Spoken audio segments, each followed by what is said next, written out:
Hello everyone, welcome back to another video. Today I am going to be recapping my round 4 game that I played in the Western Class Championships.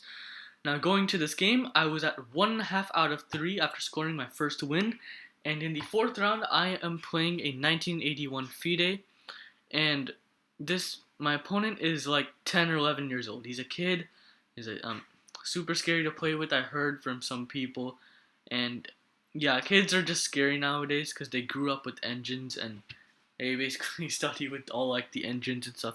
I don't know if it's the case with him, but anyways, kids are scary. I hope you get the gist. And he's like at least 21-10, 21-20, USCF India. So he played e4, and I always play this knight c6 move, and he played is the Rossolimo. Takes, castle, bishop g7. This is all fine, all normal. And here he goes c4, and I'm like, okay, now the position is closed. He clearly defined the position, and now I want to open up the position because I have the bishop here. And when you have bishops thrive in open positions where they can control the board most of the time, and knights thrive in closed positions like these where they can just slowly maneuver to get to where they want to go without any sort of trouble. So after castles, I have a plan to either try to get d5, f6 d5, or d6 f5. And he goes knight c3, and I go d6, trying to prepare f5.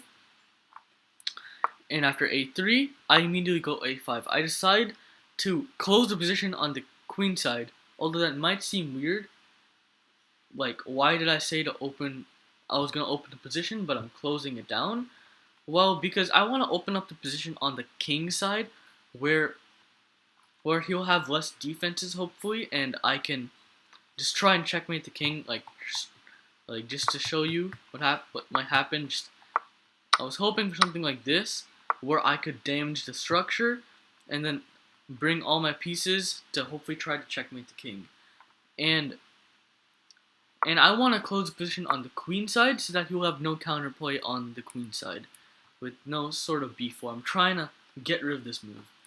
He goes h3, and I just decide to go f5. He goes here and goes bishop g5. And I see the plan to just trade off the bishop for the knight and just hope the position doesn't open up too much where the knights will start to outplay the bishops.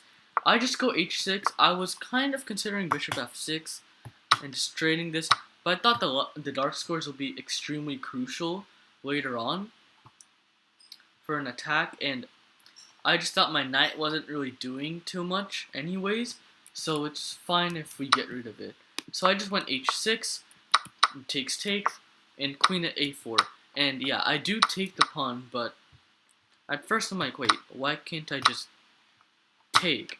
But then I see, like, there's a lot of problems here if, once he takes this pawn. This pawn is super weak. These, like, light squares now are actually kind of weak for me, even though I do have this light squared bishop. He has this outpost on d5. And with this queen, he can actually defend the king side in a weird way by doing with this diagonal. And yeah, he's attacking this pawn. My pawn's super weak. And I thought, what if we sag and just go queen h4? I didn't have a clear-cut plan, but I was thinking of doing something like this, half considering it, and just maybe this works. But I'm like, okay, this knight on e4 is doing a great job of defending everything. Once he goes here, I mean, there's nothing really much. He can actually maybe also just take. I just thought, okay, like, why do we have to do this? Like, on move 16, let's just play bishop d7, defending the pawn. And then, once he takes, then I will take. And now the queen cannot take here, and the queen is kind of ventured out over here to unknown territory. And he goes rook to e3, defending the knight. So now, this is a threat. I go back. And now I'm thinking, okay, how do I improve this bishop to a better spot? And immediately I'm thinking h5, bishop h6. And then, once this knight's unguarded, then I'll go bishop to g4. So he has to come up with some quick counterplay here, otherwise he may just lose in the next, like, 5-10 moves. And he goes b4, which is a nice move. Like, to just break up my structure and to try and get a passed pawn here. And I take, and go g5. And I decide to just want to put my pawn on g4 and then go h5, bishop h6 so that I can, like, hog more space here on the king side. And also, maybe by going g4 and h5, I can also go h4, h3 and try to get a passed pawn in future endgames. And after b5, I go g4, knight of d2, and I take, which is a slight inaccuracy in my opinion. I missed my chance to kind of steer the game to where I want, to the direction where I want it. I was originally thinking of going d5, and oh, that would be very nice. And I actually did know what he could do here. After knight g3, I was like, okay, queen f7, h5, h4. I should have a very comfortable position here. And then, instead of doing that, I'm like, okay, I don't want, like, maybe he just goes here, and I'm like, oh, I don't want this, like, extra tension, like, here. So, even though it's, like, I'm still slightly better, like black's still totally fine, I was like, okay, I could go here, but I just didn't want this tension. It just felt, like, super weird. I'll just take the pawn. And then when he takes, I'll go d5. Except, he can actually just take with the rook. And this square is still completely controlled, and I kind of just lost any hopes of getting advantage. In fact, if anyone's playing for a win, it's actually white, because although the position has opened up, like, this outpost is still super weak, this pawn is also kind of weak. My h5, bishop h6 idea, like, it doesn't have any, like meaning to it anymore, because well, everything's defended on the king side. Like, this knight on e4 is doing a great job of defending f2 and future squares that I can go to.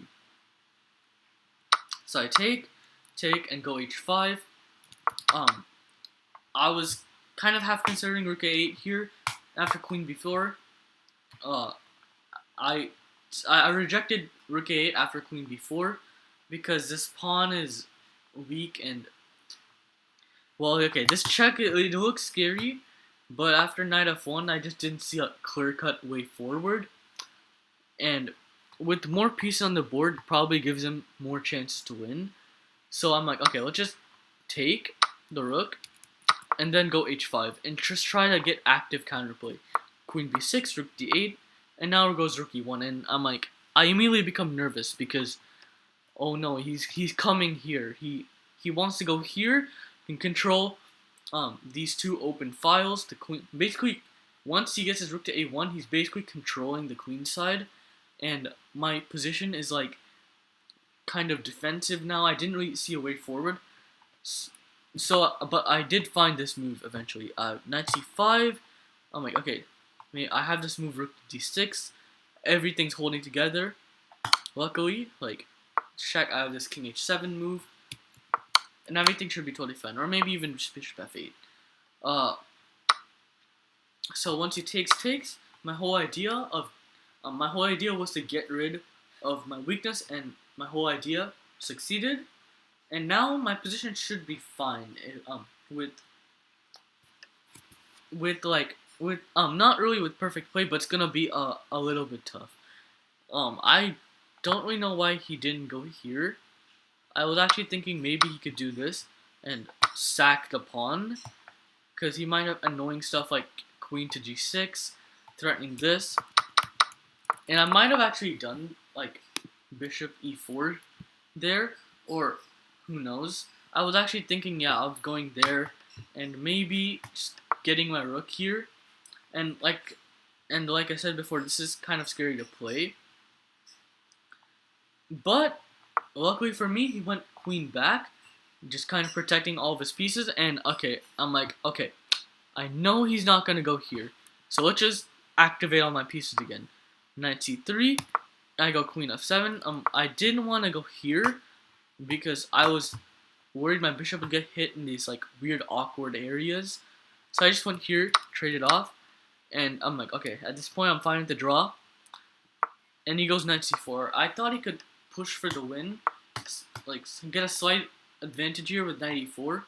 Just kind of sitting on my pawn. My bishop is kind of defense, like defensive, and I didn't really see a clear-cut way forward for me. I was thinking of going here. Again, this isn't super clear-cut. He could just go back, or go here, try to go here, or just go here itself, attack my pawn.